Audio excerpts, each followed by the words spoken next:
बाहर निकलो, आपको विकास दिखेगा। आप बाहर निकलना नहीं चाहते। दूसरी चीज, माफियाओं पे अभी शेखर भाई ने आपसे पूछा कि 2 माफिया तो पलट गए, अब आगे क्या करेंगे? तो इनके 2 नहीं पलटे भाई साहब, शेखर भाई। अभी इनके पास बहुत बड़ी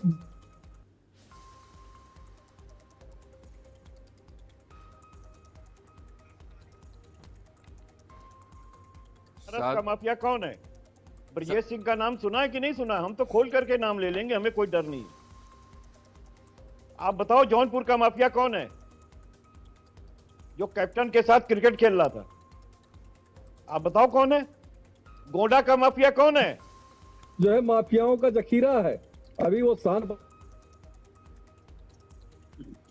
संतोष जी, मेरी आवाज आ रही है आपको? संतोष जी, शायद हमारा संपर्क टूट गया है। हम कोशिश करते हैं संतोष जी तक दोबारा पहुंचने की। नवीन जी, मैं आपसे जानना चाहूंगा, एक बड़ी दिलचस्प चीज आई अभी, चूंकि मामला इस पे चल रहा था। ये जो चुनाव है, पॉलिटिकल पार्टीज के सामने हमेशा ये चीज रहती है कि जातीय गोलबंदी में उनकी जाना मजबूरी होती है। वो जाएंगे ही जाएंगे, चाहे कितना भी आप उनको रोकना चाहें। लेकिन अच्छी चीज ये है कि पिछले 2007 ऑनवर्ड्स, पिछले 2 दशक में हमने ये देखा है कि उत्तर प्रदेश में डेवलपमेंट के काम भी ऐसे हुए जो सामने से दिख रहे हैं, किसी की भी सरकार रही हो। लेकिन हाल फिलहाल में 2017 से लेकर के और 27 के बीच में जो काम उत्तर प्रदेश की ब्यूरोक्रेसी 5 साल में, या कह दीजिए सरकार बनने के अगले दिन से कर लेती थी, उसमें उसको करीबन 8-9 साल लगे। उदाहरण के स्वरूप आप ऐसे समझिए कि ये जैसे एक मामला अभी सामने आया कि किसी कंपनी से सीईओ से मिलवा दिया मुख्यमंत्री को, और उसकी वर्थ उतनी थी नहीं, एमओयू साइन हुआ, फिर एमओयू को रिजेक्ट करना पड़ा। अब ये मान लीजिए मायावती की सरकार में हुआ होता तो जिस अधिकारी ने मिलवाया था उसको बुलवाया जाता और कहा जाता कि भाई इसके बारे में पता कर लो, जितना जो कुछ यहां मिलवाने की जो फीस है वो इससे अपनी ट्रेजरी में जमा करवाओ। 1 नंबर में आता, 2 नंबर में आता, वो अलग बात है, ये टेंडेंसी रही है। मान लीजिए नेताजी का दौर होता तो ये होता कि उस अधिकारी को बुलाओ, ये तो कमाऊ पूत है, सरकारें इसी की वजह से बनती हैं और चलती हैं, इसको बुलाओ। और ये जो अधिकारी आता तो उससे कहा जाता कि भाई ये जो तेरी वजह से नुकसान हुआ है इसको भरपाई कर, कहां से करेगा ये तू देख ले। तो ये होता। अभी चूंकि नेताजी उस समय थे 12 से 17 के बीच में, तो एडमिनिस्ट्रेटिव कंट्रोल खुद अखिलेश का कितना है ये हमें देखना बाकी है। अभी वो हमने नहीं देखा है, क्योंकि चाहे एक्सप्रेसवे बना हो, चाहे बाकी चीजें बनी हो, उसमें नेताजी ने जो कंपनी बना रही थी उससे डेट और टाइम कागज पे लिखवा लिया था इनॉग्रेशन के समय पे ही। ये हम सब लोगों ने खबरों में भी चलाया। अभी ये क्या हुआ है कि 9 साल लगे यूपी की ब्यूरोक्रेसी को, सरकार को ढीला करने में, लेकिन स्थिति यह है कि यहां कोई वैसा तेवर नहीं दिखा। अगर अधिकारी सस्पेंड हो जाता, अधिकारी को कुछ कार्रवाई हो जाती, तो यह होता कि हां, इस सरकार का इकबाल ऐसा है कि गलत चीज अभी भी बर्दाश्त नहीं है। लेकिन हुआ वैसा कुछ नहीं। और उससे मजे की बात यह है कि इन्वेस्ट यूपी, उद्योग बंधु, वो जो मामला, एक आईएएस ऑफिसर अभी छूटा है, अभी छूटा है। वो सब जानते हैं कि सच्चाई क्या है, बिल्कुल। लेकिन ये स्थिति भी बीजेपी में हम देख रहे हैं कि अब क्या ये पूरी तरह से प्रशासनिक दबाव में है? नहीं शेखर जी, 2-3 चीजें देखनी पड़ेंगी।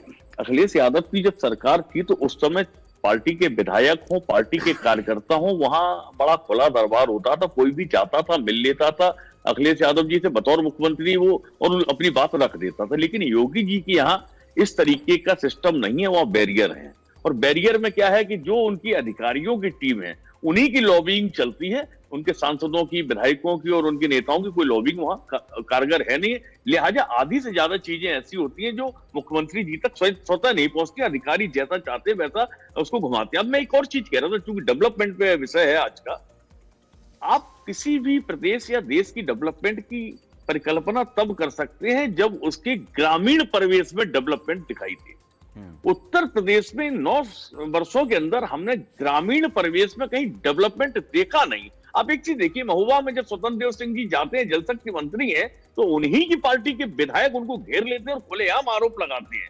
उसके बाद वो सिद्ध कर देते हैं कि मुख्यमंत्री जी जो दावे कर रहे हैं वो केवल किताबी और कागजी हैं, वो वास्तविकता के धरातल पर कहीं भी एग्जिस्ट नहीं करते हैं। तो ये बड़ी चुनौती है भारतीय जनता पार्टी के लिए। आने वाले समय बहुत ज्यादा बचा नहीं है इनके पास। दूसरी चीज आती है, आप रूरल उत्तर प्रदेश का अगर एक बार थोड़ा सा बानगी उठाएं कहीं से भी, भले ही वो दावे करते हैं कि हमने ओडीओपी किया, ये योजना लाई, वो योजना, लेकिन क्या वो योजनाएं धरातल पर उतरी? आप एक चीज देखिए, उत्तर प्रदेश में एक बड़ा भागीदारी होती थी ग्राम उद्योग की, पंचायत उद्योग की, हस्तशिल्प उद्योग की और अपने कुटीर उद्योग की। अब ये उद्योग किसी जिले में दिखाई नहीं देते। जहां जहां ये संचालित होते थे वो बिल्डिंगें भी खंडर सी हो गई है, वहां कुछ है नहीं है। ये वास्तविकता है जमीनी धरातल की। अब आप एक चीज देखिए, छोटे शहरों के अंदर आप देखें तो वहां कहीं लूम उद्योग चल रहा है, कहीं घर के अंदर छोटा मोटा काम करने वाले लोग थे, उनको प्रोत्साहन नहीं मिला। आपने अपग्रेडेशन के दौर में उनको भुला दिया। जब तक आप छोटी ईंट बुनियाद के मजबूत नहीं करेंगे, आप कितनी भी भव्य बिल्डिंग बना लीजिए, उस बिल्डिंग का कोई वजूद नहीं रह जाएगा। आपने इंटरनेशनल एयरपोर्ट तो दे दिया, बहुत अच्छी बात है, लेकिन क्या सहारनपुर का लकड़ी उद्योग पनपा, मुरादाबाद का पीतल उद्योग पनपा, अलीगढ़ का ताला उद्योग पनपा? नहीं पनपा ना। तो जब आप उनको एम्पावर्ड नहीं कर पा रहे, उनके अपनी प्रोडक्शन कैपेसिटी एनहेंसमेंट नहीं हो पा रही है, तो वो लाके एक्सपोर्ट यहाँ पे क्या करेंगे? ये एक बड़ा विषय। मैं फिर कह रहा हूं कि अभी भी सरकार के पास समय है। आप देखिए इतने बड़े एक्सप्रेस इसका जवाब ले लेते हैं शायद। संतोष जी, मेरी आवाज आपको मिल रही है अब? जी हाँ संतोष जी, मैं आपसे जानना चाहूंगा कि कई ऐसे बिंदु इस बीच में आए, आरोप अपनी जगह हैं, लेकिन अगर आपकी सरकार इतना बेहतर काम कर रही है, जेवर एयरपोर्ट सामने से दिख रहा है, एक्सप्रेसवे सामने से दिख रहे हैं, ऐसा नहीं है, ओडीओपी की योजना सामने से दिख रही है, लेकिन इन सब चीजों को लेकर के जो नैरेटिव सेट होना चाहिए था, वो या तो नैरेटिव नहीं सेट है, और या फिर शायद हम देख नहीं पा रहे हैं उस चीज को कि सरकार जो काम कर रही है वो कैसे आखिरी आदमी तक पहुंच रही है, वो विकास की रोशनी गांव तक कैसे पहुंच रही है।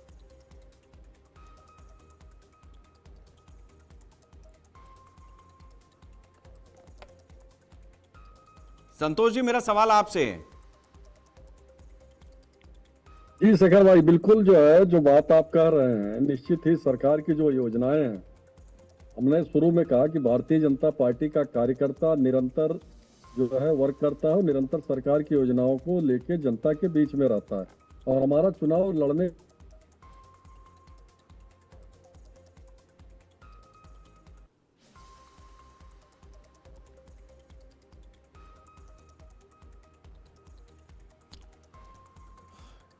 संतोष जी, मेरी आवाज आपको मिल रही है?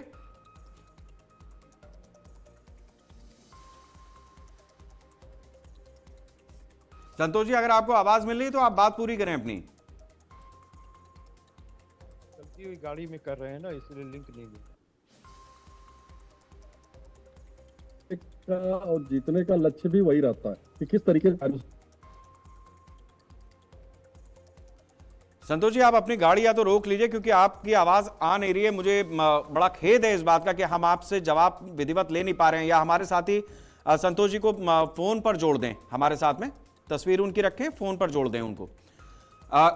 कपिल जी, जिस तरीके की स्थिति उत्तर प्रदेश में है वो ठीक है, आप कितना भी डेवलपमेंट कर लें, कितनी भी चीज़ों को रख लें। मैं एक पॉलिटिकल सवाल आपसे लेता हूं, चूंकि उनका जवाब आया नहीं 2 बार से, उनको कोशिश करता हूं कि वो उनसे जवाब आए तो हम इस चीज़ को आगे लेकर के चलें।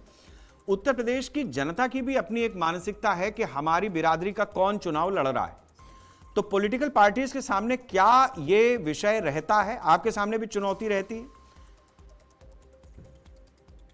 ये जितनी भी पॉलिटिकल पार्टी है या भारत जिन लोगों से मिल करके बना है, उसमें विभिन्न धर्म के लोग हैं, उसमें विभिन्न जाति के लोग हैं, वर्ग के आधार पर, भाषाई के आधार पर, ये सारी पॉलिटिकल पार्टी इसको खारिज एक सिरे से नहीं कर सकती। लेकिन उसके बाद भी मैं आपको ये कहता हूं कि देखिए, गांधी जी के अगर सपने को पूरा करना है तो आपको निचले स्तर पे जाकर के उनका डेवलपमेंट करना पड़ेगा।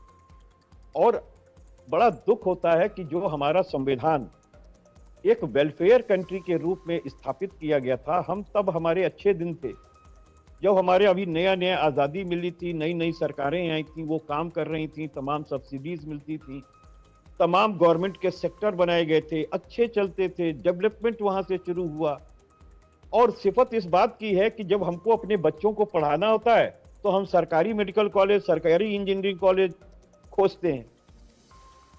तो आप एक बात बताइए, आखिर उन जगहों पे वो कुप्रबंधन क्यों नहीं है? क्यों हम लोग फिर प्राइवेट नहीं खोजते?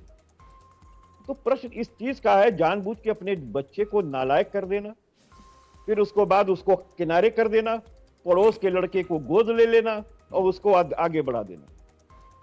तो जब इस पर सरकार आ गई तो डेवलपमेंट चुनिंदे लोगों के पास, जिसको कहते हैं कैपिटल क्रोनोलिज्म, वो हो रहा है भारत के अंदर, वही उत्तर प्रदेश के अंदर भी हो रहा है।